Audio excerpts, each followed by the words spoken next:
Assalamualaikum warahmatullahi wabarakatuh. Jumpa lagi saudara-saudaraku penjelajah 75 hadir lagi di depan kamera.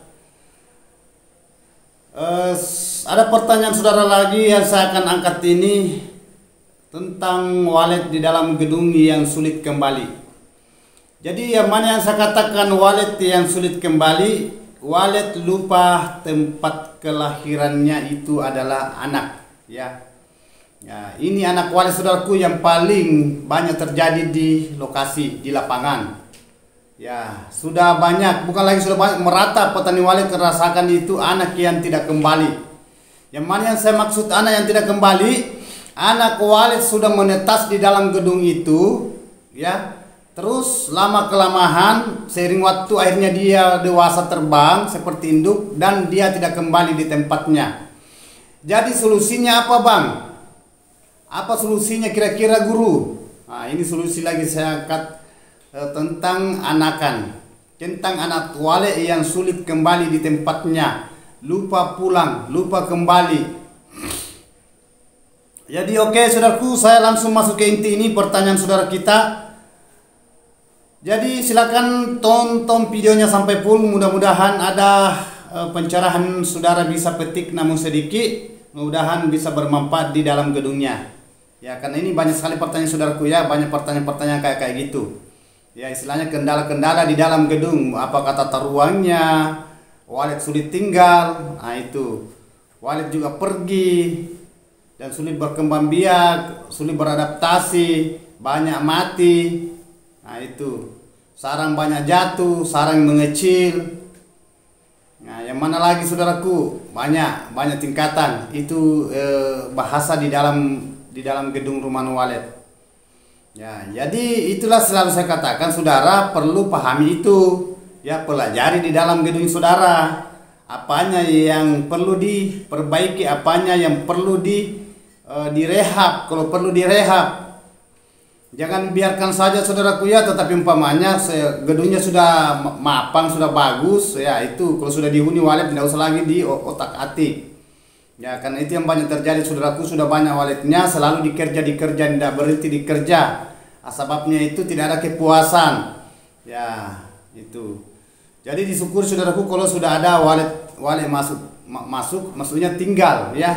Nah, sudah tinggal lama kelamaan saudaraku itu dia akan betah sampai berkeloni. Nah, itu. Jadi oke saudaraku, saya lanjutkan mengenai pertanyaan saudara kita ini, anak walet yang tinggalkan tempatnya, yang sudah terbang dari sarangnya, sudah bebas, sudah terbang seperti induk tadi, dari mulai telur sampai di ngerami itu telur, berapa lama kemudian itu menetas jadi anak, dan anak itu lama kelamaan hingga seiring waktu akhirnya anak besar, akhirnya dia terbang seperti induk. Dan yang paling sulit saudaraku itu anak terbang berapa lama di dalam gedung itu sampai dia tidak kembali. Jadi ujung-ujungnya kita galau, ya, yang punya gedung. Makanya banyak yang petani walet saudaraku mengeluh, kok saya punya gedung ini sudah berapa lama kok tidak nambah-nambah burung, padahal selalu bertelur itu walet di situ di sarangnya. Dan itu sarangnya dia tidak lepaskan, dia tidak buka. Begitupun juga di sarang imitasi, sudah berkali-kali lahir anak di situ di sarang buatan kah atau sarang asli, tetapi kenapa burungnya itu bukannya nambah, istilahnya tambah berkurang. Ya, harus kalau istilahnya masih jalan di tempat kan biasa, kalau tambah berkurang, nah itu. Jadi solusinya apa yang kita lakukan seumpamanya anak walet ini sulit kembali. Nah, dan ini selalu saya kupas, ya saudaraku, selalu saya bahas mengenai tata ruang, mengenai idealnya, mengenai optimalnya bagian di dalam ruangan RBW saudara. Ya, selalu saya kupas ini. Kalau kupas tentang anak walet yang sulit kembali di tempatnya, itu. Selalu saya katakan saudaraku, di dalam ruangan RBW itu optimalkan semua, ya. Selalu saya katakan, ini tak bosan-bosan loh, karena memang ini jurusan walet harus kan tujuan yang keberhasilan itu intinya itu, ya. Intinya itu di dalam ruangan itu kita harus optimalkan, kita harus pelajari, kita dalami, kita pahami, kita mengerti, ya. Nah, itu. Kalau seumpamanya anak baru terbang, nah, kita mengganggu terus di dalam. Nah, biasa anak itu ya trauma, akhirnya dia tidak kembali. Karena anak wali itu tidak kembali, saudaraku, kalau sudah terbang itu hanya dua tempatnya. Kalau bukan dia di luar, jadi walet liar, nah, dia pindah tempat di gedung lain, bukan lagi tempatnya tadi yang kelahirannya. Nah, dan ada saudara juga bertanya, loh, kenapa bisa anak walet itu bang itu pergi padahal dia lahir di rumah, di gedungnya, kenapa tidak kembali? Ya, itu. Jadi selalu saya katakan kalau walet itu, saudaraku, tidak usah kita pikir bahwa anak kembali atau tidaknya. Yang penting saudara optimalkan bagian di dalam. Karena kita tidak bisa menjamin anak walet itu 100%. Jangankan 100%, saudaraku, ya 70% kembali di tempatnya. Kalau umpamanya banyak anak walet jadi ya lahir di gedung saudara, belum tentu kembali semua itu. Belum tentu. Hanya biasa bertukar-tukar. Ya, bertukar tempat. Biasa anak walet yang tetangga yang punya gedung di sana, seumpamanya gedungnya si A atau si B, nah, biasa ada anaknya juga dia pindah di tempat kita. Begitu juga kita punya walet, ya, iya, walet yang di rumah ya di gedung saudara. Nah, kalau sudah lahir anaknya biasa juga berpindah tempat di gedungnya saudara kita yang lain. Jadi itu bertukar-tukar. Ya, dan ada juga kembali dan ada sama sekali memang tidak kembali. Ya, istilahnya kayak menghilang begitu saja. Ya, itu bahasanya selamat tinggal, ya, selamat tinggal di gedung itu. Hanya dilahirkan di situ di gedung saudara, ya, seumpamanya gedung saudara, rumahan walet saudara, apakah gedung itu berupa kayu atau permanen atau apa, yang jelasnya walet itu, saudaraku, tidak bisa dijamin bahwa anak itu akan kembali semua. Ya, itu. Karena adanya itu makanya selalu saya katakan optimalkan bagian di dalam, amankan bagian di dalam. Sedangkan dioptimalkan bagian di dalam, diamankan bagian di dalam, itu pun biasa masih sulit anak kembali. Coba, sulit itu, saudaraku, sulit. Itu tingkat kesulitan itu anak itu. Nah, selalu saya katakan, saudaraku, bahwa semua petani walet menginginkan itu anak semua kembali, tetapi kenyataannya tidak gitu. Karena banyak saudaraku itu, saya punya gedung ini sudah menjenjang 3 tahun, 4 tahun, ada juga 5 tahun. Semua saya sudah dengar bahasa-bahasa itu di luar lapangan. Nah, saya lihat waletnya, dia hitung waletnya umpamanya 50 atau oke lah kita ambil saja mentok 100. Itu 100 dia hitung 100. Padahal ada beberapa saran jadi sudah berapa tahun itu berkali-kali dia melepaskan sarannya. Jadi anak, tetapi anak itu walet itu paling ada nambah hanya begitu 4, 5. Padahal sudah bertahun-tahun ini, sudah berapa kali menetas telur di saran, tetapi ini anak tidak nambah loh. Oke lah, kita ambil saja umpamanya 30 saran yang ditempati bertelur, ya, kita ambil singkatnya lah, ambil standarnya lah. 30 saran, saudaraku, itu kalau semua lolos telurnya itu berarti 60 walet kalau semua lolos hidup. Nah, semua lolos. Jadi itu tambahannya itu 2 bulan ke depan kurang lebih itu 60 walet anak. Tetapi kenyataannya bagaimana kalau sudah berkali-kali? Kali 3, kali 4 umpamanya itu 60, 6 kali 4 umpamanya. Sudah berapa? Itu kan sudah hampir 200, ya. 60 kalau umpamanya 30. Nah, coba, karena dalam satu sarang itu sudah bukan 2 walet lahir di situ. Kalau selamat semua, ini bahasa selamat semua, ya. Kalau umpamanya tidak ada telur jatuh. Nah, coba, berarti kalau umpamanya 2 kali lahir sudah selamat semua itu kan hampir 200. Ya, ini 2 kali loh. Kalau 30 saran itu berarti 60 walet. 60 walet berarti kalau 2 kali melahirkan 120. Nah, 2 kali melahirkan. Nah, 3 kali melahirkan 100 berapa? 120, 160, 180. 3 kali 4 kali melahirkan, saudaraku, sudah 200 lebih walet. Padahal baru berapa bulan itu. Nah, ini perkiraan ini saudara hitung soletnya masih gitu-gitu terus. Nah, di situ kendalanya. Makanya selalu saya katakan, tidak selamanya anak itu kembali. Jadi jangan harap saudara bahwa walet itu sudah banyak anak jadi semua akan kembali di tempat. Enggak. Nah, itu sering terjadi dan memang terjadi di lapangan. Nah, makanya selalu saya katakan optimalkan sampai bagian di dalam, lembabkan ruangannya, gelapkan. Selalu saya katakan ini ya. Nah itu terus sejutkan juga, jangan selalu diganggu. Tidak apa-apa saudara masukkan, selalu saya bahas ini karena ini yang paling berat ini yang kita hadapi, itu bahasa penasarang. Nah itu, sedangkan kita saudara tidak mengganggu di dalam ruangan RBW, walet masih sulit dibetahkan. Itu loh, walet saudara saya tidak mengganggu itu. Nah, kan ada bahasa saya, walet itu saudaraku sensitif ya, peka, bersahabat. Ya memang betul, di mana sensitifnya, itulah saya maksud tadi. Nah, jangan selalu diganggu. Ya itu semua konsultan itu rata-rata dia katakan kalau gedung itu masih baru-baru jangan selalu dimasuki.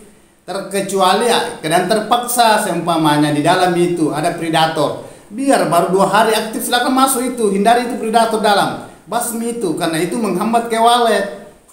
Biar baru 2 hari, biar 1 hari aktif, kalau ada predator yang semacam kayak tikus apa ya, saudara masuk aja. Nah, beda kalau umpamanya aman ya. Nah, aman itu jangan selalu dimasuki dulu ya. Apa-apa saudaraku. Makanya penjelajah 75 selalu saya katakan 3 bulan sampai 4 bulan itu jangan diganggu gugat dulu gedungnya. Kalau baru on perdana, baru aktif, baru pemula dulu. Nah itu nanti selanjutnya itu saudara terserah mau masuk per 3 bulan, mau masuk per 2 bulan, mau masuk per bulan, mau masuk per 15 hari. Nah itu tidak jadi masalah, tetapi dia waktu masuk juga. Jangan kalau tidak ada kita ambil dalam, sudah buat apa juga masuk kok. Tidak usah masuk lagi di dalam, keliling-keliling lama. Masuk lagi terlalu pagi sekali atau sekalian sore dia masuk ya. Tidak apa-apa saudara masuk, tetapi lihat waktunya. Nah, sama itu suara-suara yang sering saya bahas. Ya baik suara panggil, suara tarik, suara inap, ya sering saya bahas. Ya saudara, itu kan saya sudah katakan saudaraku. Nah, kalau penjelajah 75 saudaraku, saya tidak pernah menggunakan sama sekali tidak menggunakan suara tarik. Ya, tetapi kan konsultan lain saudara semua itu rata-rata menggunakan suara tarik saudaraku ya, rata-rata menggunakan suara tarik saudara kita. Ada juga tidak menggunakan, tidak selamanya. Ya, jadi itu terserah dari saudara. Yang penting saya kasih informasi. Nah itu, karena bahasa bagi saya saudaraku ya, bahasa suara panggil di luar di LMB, bahasa suara tarik itu, bahasa suara inap, semua suara walik juga. Semua suara walik itu tidak ada bahasa suara burung lain, hanya bahasa ya sebutannya beda. Nah, suara inap, suara panggil, suara cekluk, suara tarik, suara itu hanya semua suara walik. Nah, semua saya sudah katakan biar suara inap saudara bisa gunakan suara tarik. Kalau saudara menggunakan suara tarik umpamanya, nah, biar suara inap saudara bisa menggunakan di suara panggil bisa. Hanya yang bedakan itu volume suara, angkat suaranya, besar kecilnya suara. Kalau suara di dalam, begitu juga suara di luar. Hanya itu bedakan suara volumenya. Nah itu, kalau di dalam sudah bukan agak kecil-kecil ya. Beda kalau suara panggil agak besar. Itu. Tetapi tidak selamanya saudaraku ya, ada juga suara panggil itu kecil juga, asal bunyi. Ya tergantung dari cara mengangkat, cara angkat suaranya, volumenya saudaraku ya, itu selalu saya katakan besar kecilnya. Nah itu. Jadi itu saudaraku ya, jadi saya kembali ke itu tadi yang anak walet, maksudnya kanakannya ya.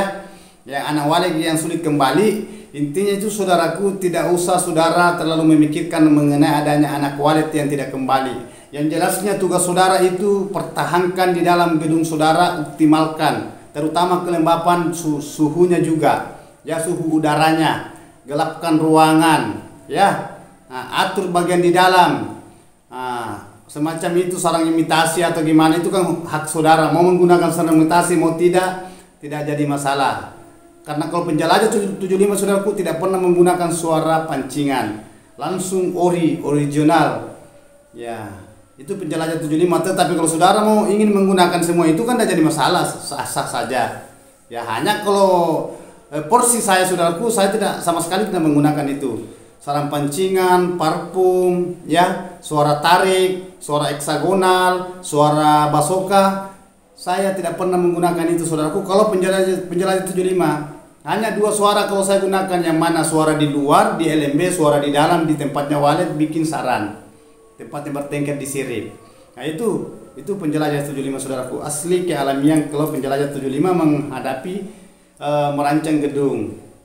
Ya itu, tetapi memang harus ada suara saudaraku ya, suara panggil dan suara inap. Ya itu. Jadi itulah saudaraku ya, pertanyaan mengenai anak tadi yang sulit kembali. Ya, itu. Yang jelasnya saudaraku, bertahan saja bagian di dalam. Jangan selalu diganggu dulu waletnya. Maksudnya ruangannya, supaya walet ini bisa beradaptasi dengan nyaman. Begitupun juga anak yang tadi saudara harapkan kembali, mudah-mudahan ada anak walet lain yang masuk. Istilahnya saling bertukar. Ya, itu. Itulah saudaraku yang makanya selalu saya katakan walet itu sulit nambah. Kalau kita tidak pahami, sedangkan kita pahami lagi saudaraku, itu masih berat karena walet itu sulit dibetahkan. Hanya taunya itu walet itu ya enak itu disumain. Nah, jangan harap saudaraku bahwa walet sudah banyak menumpel semua itu tinggal, tidak bisa jadi itu walet hanya main di luar, belum tentu tinggal. Nah itu berarti itu walet. Nanti kita tahu bahwa walet itu ditinggal kalau seumpamanya kita menghitung titik kotoran, itu pun titik kotorannya kalau kita masuk biasa ada yang kering. Nah itu bingung lagi di situ, apakah walet masih ada di dalam atau dia pergi, maksudnya dia tinggalkan tempat. Nah itu berat. Nah makanya selalu saya katakan sabar menghadapi walet ya, kita berusaha berjuang, bertawakal dan berdoa. Itu intinya. Jadi itulah tadi pembahasan saudaraku ya, saya sudah clearkan pertanyaan saudara mengenai pertanyaan gimana anak saudara bang itu kalau umpamanya anaknya sudah terbang apa semua kembali atau tidak. Nah, saya sudah jelaskan secara transparan, secara merinci. Jadi terima kasih banyak saudaraku, mohon maaf kalau ada kata-kata saya terselip salah. Mudah-mudahan saudaraku itu bisa memahami. Sisa saudara itu optimalkan bagian di dalam di gedungnya. Sekali lagi mohon maaf kalau ada kata-kata saya salah terselip, adanya manusia biasa letak kekurangan ya. Yang sempurna itu saudaraku hanya Allah Subhanahu wa taala. Wabillahi taufiq wal hidayah. Assalamualaikum warahmatullahi wabarakatuh. Yang sempurna saudaraku itu hanya Allah Subhanahu wa taala. Semoga sukses selalu.